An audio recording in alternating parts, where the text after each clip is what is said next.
Hello everyone, আমরা এখন একটা শুট করছি। তো গাইস ঝগড়া করে কোনো মতন সব এখনো মন খারাপ।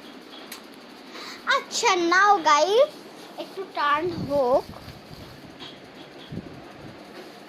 মিনুকা মাথায় দিল ঘুমটা, মিনুকা মাথায় দিল ঘুমটা।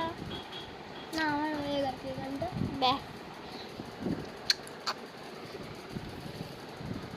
তো আমাদের ঝগড়া হয় আবার ভাবও হয়ে যায়। তো চলো নেক্সট ভিডিও চ্যানেলে আসতে, যদি ভালো লাগে তাহলে একটা লাইক সাবস্ক্রাইব শেয়ার কমেন্ট অবশ্যই করো। আমাদের কিন্তু কমেন্ট কিন্তু টার্ন অন আছে, অফ নেই। তোমরা কিন্তু কমেন্টই করো, কমেন্ট করো আর বেল আইকনটা অন করে দাও, পাশে থাকা সাপোর্ট করো আমাদের। Bye bye bye bye.